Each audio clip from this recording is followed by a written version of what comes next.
غیرت کی جا ہے عیسیٰ زندہ ہوا آسماں پر، مدفون ہو زمین میں شاہ جہاں ہمارا۔ حضرت مرزا غلام احمد قادیانی علیہ السلام نے اللہ کے حکم سے جب مسیح موعود ہونے کا اعلان فرمایا تو بعض مولویوں نے شدید مخالفت کی کہ عیسیٰ علیہ السلام تو آسمان پر زندہ جسم سمیت بیٹھے ہوئے ہیں، وہی دوبارہ دنیا میں آئیں گے۔ تو آپ نے متعدد قرآنی آیات سے وفات مسیح ثابت کی، جیسے سورہ آل عمران کی آیت نمبر 145 میں ہے وَمَا مُحَمَّدٌ إِلَّا رَسُولٌ قَدْ خَلَتْ مِن قَبْلِهِ الرُّسُلُ، کہ محمد صلی اللہ علیہ وسلم صرف ایک رسول ہیں، آپ سے پہلے سب رسول گزر گئے یعنی وفات پا گئے۔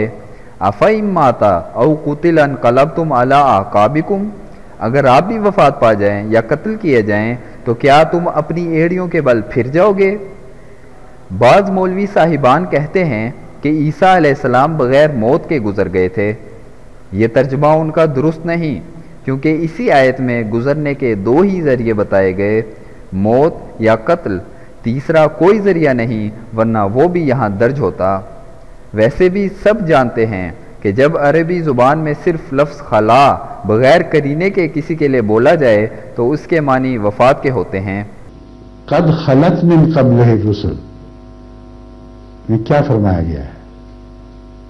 قد خلت کا مطلب ہے گزر گئے، ان معنی میں جن معنی ہم کہتے ہیں کیا آپ کے والد صاحب گزر گئے ہیں؟ جواب ہوتا ہے ہاں گزر گئے ہیں، لیکن یہ مطلب نہیں کہ پاس سے گزر گئے ہوں، کہیں سے فوت ہو گئے۔ اور ساری عربی ڈکشنریاں کلیتاً یہ لکھتی ہیں کہ قد خلا، یہ خلا کا لفظ جب بولا جائے بغیر کسی کانٹیکسٹ کے کہ فلاں وقت فلاں جگہ سے کوئی شخص گزرا تھا، اس کے بغیر جب بھی آپ خلا کا لفظ بولتے ہیں مراد مرنا ہے، وفات پانا ہے، اس جہان سے گزر جانا ہے۔ خلا کا ترجمہ قرآن کریم نے دو طرح سے کر دیا ہے، أَفَإِن مَّاتَ وَقُتِلَ، آسمان پر چلے جانے کے خلا کا کوئی ذکر بھی نہیں ملتا، اشارہ بھی نہیں ملتا۔ اس لیے اس آیت کریمہ سے ہمارا یہ عقیدہ قطعی طور پر سچا ثابت ہوتا ہے کہ حضرت رسول اللہ صلی اللہ علیہ وآلہ وسلم سے پہلے جتنے بھی رسول کہلانے والے انسان تھے وہ سارے کے سارے آپ کے وجود سے پہلے گزر چکے ہیں، اور ان میں سے ایک بھی موت یا قتل کے علاوہ اور کسی خلا کے طریق سے نہیں گزرا۔ حضرت مسیح موعود علیہ السلام فرماتے ہیں میں آپ کو 1000 روپیہ بطور انعام دینے کو تیار ہوں کہ اگر قرآن یا حدیث یا عربی زبان کی نظم و نثر سے ثابت کر سکیں کہ خلق کے معنوں میں یہ بھی شامل ہے کہ کوئی شخص جسم سمیت آسمان پر چلا جائے۔ بعض مفسرین نے بھی یہ لکھا کہ فَسَيَخْلُو كَمَا خَلَوْا بِالْمَوْتِ أَوِ الْقَتْلِ، جیسے گزشتہ رسول وفات پا کر یا قتل ہو کر گزر گئے ویسے ہی آپ نے بھی گزر جانا تھا۔ جب نبی کریم صلی اللہ علیہ وسلم کا وصال ہوا تو وہ صحابہ جو عشق رسول میں فنا تھے اس جدائی کی خبر کو قبول کرنے پر آمادہ نہ تھے۔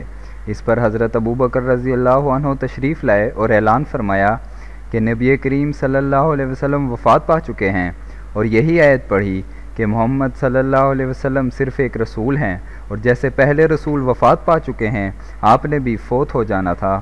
اس پر تمام صحابہ کو یقین ہو گیا کہ آپ وفات پا چکے ہیں۔ اگر عیسیٰ علیہ السلام زندہ ہوتے تو صحابہ ابوبکر رضی اللہ عنہ سے کہتے کہ عیسیٰ تو زندہ ہیں، ہمارے نبی کیسے فوت ہو سکتے ہیں؟ پس صحابہ کا پہلا اجماع ہی اس بات پر ہوا کہ نبی کریم صلی اللہ علیہ وسلم اور آپ سے پہلے تمام رسول وفات پا چکے ہیں۔ ایک مولوی صاحب فرماتے ہیں قرآن حکیم کی آیات پہ غور کیجئے، وَمَا مُحَمَّدٌ إِلَّا رَسُولٌ قَدْ خَلَتْ مِن قَبْلِهِ الرُّسُلُ أَفَإِن مَّاتَ أَوْ قُتِلَ۔